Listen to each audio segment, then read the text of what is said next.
करते हैं तो इसीलिए करते हैं कि हे बनते मेरा जो अपराध है वो क्षमा हो जाए। आपने माँ से जो अपराध किया, माँ से माफी मांग लिया तो क्षमा किया माँ ने, तो क्षमा हुआ, लेकिन अभी 20-25% तो वो रहेगा, लेकिन 75% तो क्षमा हो गया ना। तो इसलिए क्षमा मांगा जाता है। लोगों को लगता है मैं क्यों प्रणाम करूं, तो मत करो भैया। हाँ, तो नहीं प्रणाम करे तो मत क्या करो। इसमें किसका नुकसान है? हमसे नहीं ले रहे, बनते से नहीं ले रहे, आप ही तो आप क्या करें, अपना गठरी दे रहे। आपका भोजन खाया, आपका भोजन खा करके श्रमण धर्म का पालन किया भंते ने, और फिर आपका पाप भी वही लेकर के काटता है। इसलिए बड़े बड़े साधु संत लोगों से प्रणाम स्वीकार करते हैं, अभिवादन स्वीकार करते हैं, उनका दान स्वीकार करते, लेकिन अपने शील को, सदाचार को इतना पुष्ट नहीं करते। इसलिए वो भी, उनके मन में भयंकर बुराई पैदा होती है, और भयंकर बुराई पैदा होती है तो फिर वो भ्रष्ट हो जाते हैं, भ्रष्ट हो जाते हैं। इसलिए अब क्या करना है? अधिष्ठान आपने ले लिया, अभिनिहार कर लिया कि मैं ऐसा करूंगा, दास बनूंगा, नौका बनूंगा, पुल बनूंगा, ये बनूंगा, वो बनूंगा, सब काम करूंगा। हाँ, और दुख आएगा तो ये दुख को मैं 4 तरीके से समझ लूंगा कि इससे मेरा अहंकार नाश होगा, इससे करुणा जगेगी, हाँ, इससे मेरा जो पाप है मैं उससे डरूंगा, और शासन के प्रति, धर्म के प्रति मेरी श्रद्धा प्रगाढ़ हो जाएगी।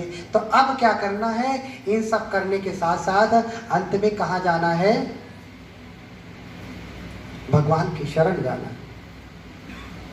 कहाँ जाना है? भगवान की शरण जाना है। इसलिए आप शरण जाते हैं। बुद्धं धर्मं च गणोत्तमं च यावद् बोधि शरणं गतोऽस्मि। क्या करना है?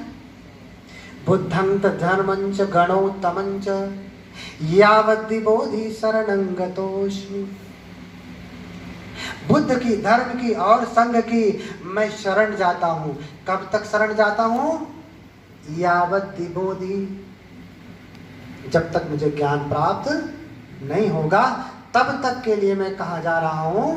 भगवान की शरण जा रहा हूं। ध्यान रखिए, ये शरण गमन और धम्म भी तभी तक के लिए है जब तक आप भव सागर से पार नहीं उतर जाते।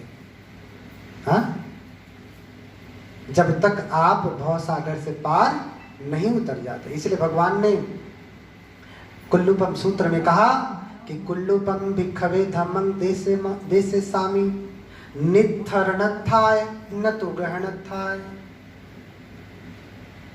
क्या कहा भगवान ने?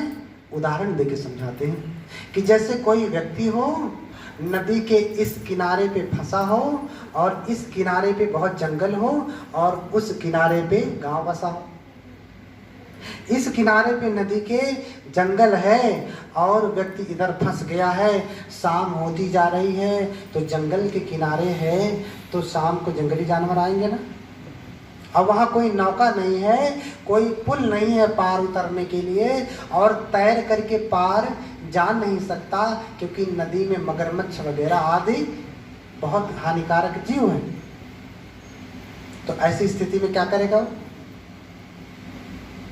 क्या करेगा कि नौका है नहीं, पुल है नहीं, और तैर करके जा नहीं सकता, उसे तैरना ही नहीं आता, तो क्या करेगा? उसके मन में ऐसा भाव आए कि क्यों न मैं सूखी लकड़ियां एकत्र करूं और सूखे पत्तों को एकत्र करके मैं एक क्या बना लूं? पतवार बना लूं, है ना? क्या बना लूं? पतवार। जैसे गांव में पहले होता था जलकुंभी, जब तैरना नहीं जानता तो आजकल तो ट्यूब बहुत कुछ आ गया तैरने के लिए। पहले वो जलकुंभी क्या करते थे? बांध लेते थे और उसी के ऊपर ऐसे लेट करके तैरना सीखते थे।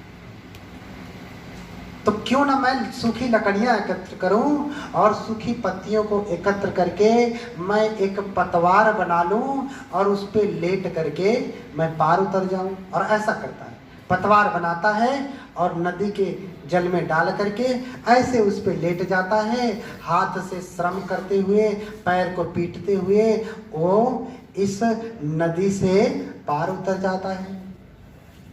अब पार उतरने के बाद उसके मन में ये भाव आए कि इस पतवार की तो कितनी बड़ी कृपा है मेरे ऊपर, कितना बड़ा उपकार है मेरे ऊपर,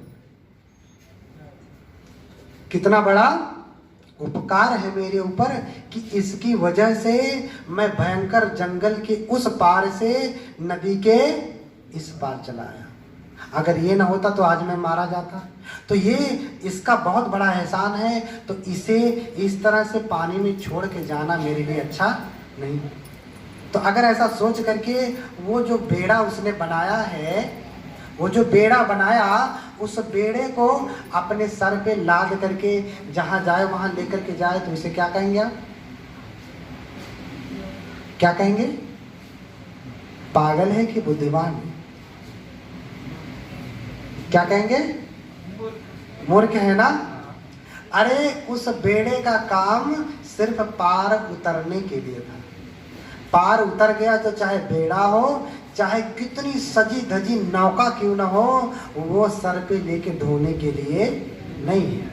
इसलिए भगवान ने कहा कुल्लूपमं भिक्षवे धम्मं देशे स्थामि नित्थरणत्थाय न तु गहनत्थाय। मैं तुम्हें नौका की भांति, बेड़े की भांति धर्म की देशना देता हूँ। ये पार उतरने के लिए है भवसागर से। जब पार उतर जाना तो क्या करना, इसको वहीं छोड़ देना। क्यों? अब तुम्हें नौका की, जमीन पे नौका की जरूरत है नहीं, जमीन पे नौका की जरूरत है नहीं है। इसलिए उस नौका को वहीं छोड़ देना। तो शरण जाना किसकी?